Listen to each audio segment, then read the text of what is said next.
Munis de pancartes, ils étaient des dizaines de jeunes à s'être rassemblés lundi dans le centre. Un sommet organisé le 23 novembre en Angola a ordonné un cessez-le-feu suivi La région du retrait de du Bénin n'en M23. finit plus de compter ses morts. Ce nouveau massacre demeure pour l'instant. Les MONUSCO sont pourtant largement impuissantes face à ces miliciens.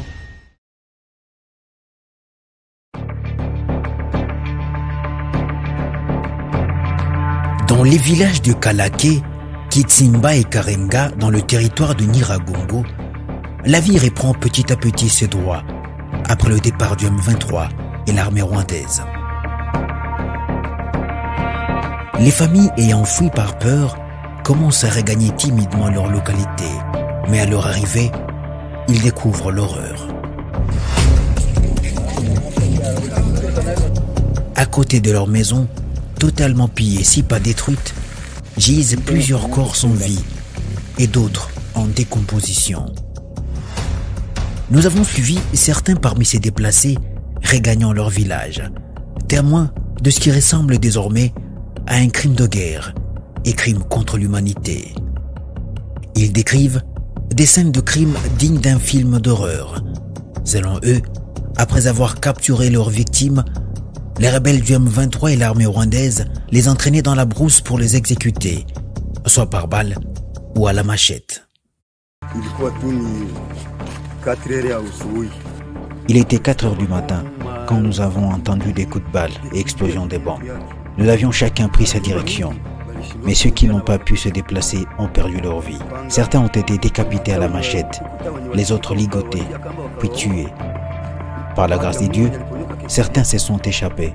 Nous sommes ravis de votre présence, vous journalistes, pour que vous fassiez parvenir notre voix aux autorités.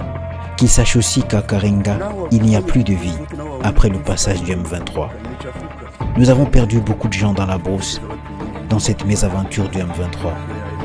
Nos femmes et nos sœurs ont été violées et tuées. Nous avons même du mal à atteindre ces endroits, car après leur départ, les M23 ont laissé des armes aux agents qui se déguisent en bergers de vaches. Ils nous rendent la vie impossible. Il faut que les autorités prennent en compte nos doléances. Nous demandons surtout que l'on ramène la paix dans nos villages.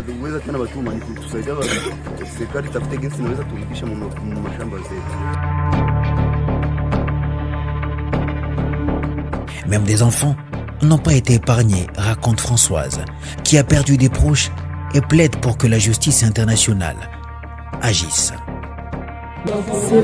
Que le gouvernement nous aide à enterrer nos frères dont les corps errent dans les parcs. Ils sont très nombreux, surtout les femmes qui partaient dans des champs pour chercher à manger et de la braise. Nous vous demandons de plaider pour l'enterrement de ces restes humains afin que nous recommencions à emprunter ces tronçons. Ce sont les rebelles du M23 qui les avaient massacrés.